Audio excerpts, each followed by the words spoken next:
Tala Fou Tala Fou mai Ausetalia le radio Samoa i le nei asonga fua. I nei vai aso e leo te mamau le a amata mawai e le whaitau miliona o tangata Ausetalia le peimeni mai le malo e pēna fora mai i le tala o le tupe e fisoso nei le taunga tau le soifuanga i nei vai tau. O li putia le ala tafitu Ausetalia pe ama le 1 miliona o tangata Ausetalia o le ato o pensiona tau si soifua ma le ausu e ngā ruenga maisi e umia concession cards o le ato wia e anga wa le so soani. O ia ili poti le so wata waise whamtaranga ma le Services Australia o le urua i peimeni o le awhaya mai le sorua se puru na masina le nei o APR a e fua lawa i tū la fono. Whamai le mana o miona tau o palai le peimeni a o kometi lava o na tuwina le tūstupe le tangata e ngawaa. O se tasire nei o fora sanga na whaia mai le malo ila na tala whatau o le tupe talwai nei. O le isi wha mama venga sa wha iloa o le tax offset mo tangata i titi tupe maua ma whiololo foi. Rona winga se wha taita inga, pe ona ta o mai le ripoti o se tangata i titi ane le se lau luas furuono a whena na tupe maua le tausanga e wha atumu le tax return ia iulai e ono o atu i le awherima se lau e wha pau e se mai la fonga a e fua lawa i le au whai o le la fonga e liputi ane. O se whalamlama lo ture mai Queensland wa whaiana Yesu e sue ngā leo whapena mawai tino maari riwa ni tangata se tō rua i se whale Rosewood i Ipswich i le aso whareile ma ua alu atu se asia singa po o se manuia welfare check asia singa po o manuia ina ua wala wina leo soson yatu li mata upu na anga yatu li whale lea mawa atu eila ue tō rua ua maari riu o se di i fasul riva tausanga ma se tamaita i fasul wha tausanga matua.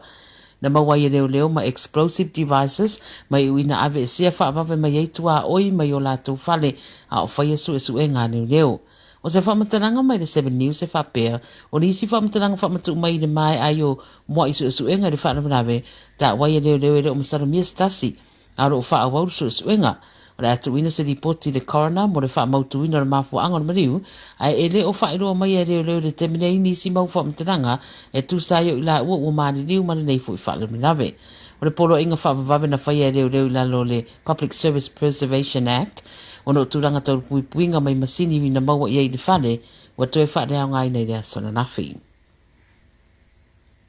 O i la towe u mia whale New South Wales, sa whale ngai nei lo longa ai leini in siwa ua fofua nei atu ina e i le ta iluas furu afe, e fesoso nei le toe di pe ina o whale.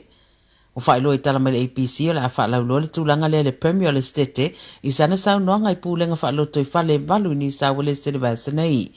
No winga, o i la toa iei whale i whae tua o pito i a fie le tu i mātua le stete, e o fie pito nu e peo Ballina, Byron, Clarence Valley, Kyogo, Lismore, Richmond Valley, ma Tweed Local, leo le a benefiti mai lea fuafuanga le malo. Whameo le a wanoa foi mo i la toa e mautatongi, pe rent, ai leini insua o whale, mai le i maua mua foi le isi pe meni o le disaster relief. Li potia le APC e fōringa o watalo sanga le whai ngā malo New South Wales i le Commonwealth, la to te tongina le isi afo le tupe mana o mia lalo le nei fuafuanga, ai sa te e na mai le Commonwealth. Ma mele to tele wo fia lava wo mawala nei sosoani ai mana o mia lava sei sosoani fa popo pe a fu le turanga fa le anga ina wo ye nei fale ma me to tino a matatu le so wa matayo na mafai na faia manga ba ala sidia ma le fa te si ma le tasi miliona o tangata Ausetalia e faia le isi tui pui fa popo lo na lua le second booster mo le COVID se furuiva.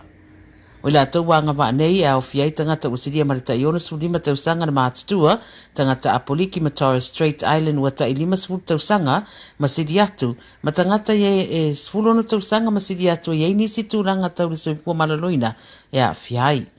E te tau na whamasina le vāma le urua i tui pui wha popo sa whaia, ma o mawhaifo na wha tūranga e tangata appointments mo le whaia o ia tui i lunga o peng te whae langi. Wha popo pea ia tangata a fia le COVID-19, o le asana nafi le wha mawina i Ausetalia tangata maririu e toa sfulfitu, sultasi mai New South Wales ma le toa tolu mai no Western Australia lo o au fiai.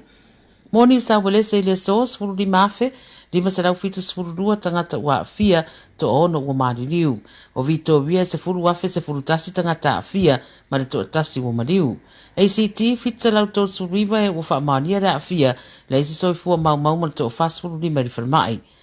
A toi ma Queensland fitu afe fitsalau ma fitu cases fou to atasi wo maniu. O Western Australia e ono afe ma le malu sfururua tangata afia ma le toa ono ua mani niu.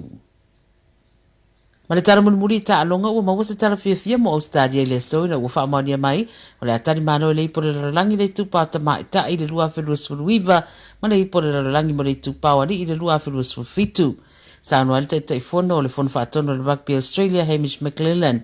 E le itari malo mo mola ma Australia e se tau sinionga le tupa tama ita i le rakapi ma le ulua i taimi lea. O le tamisanga o le ipo le lalulangi mo le tausanga fōru afe lua tolu e tari malo ai wharani. O le tausanga nei le ipo le lalulangi le rakapi tama ita e whai e New Zealand ia ma le lua afe lua sfururi mai whai e Nelangi. Whetaua ina o tari ngā malo i e lua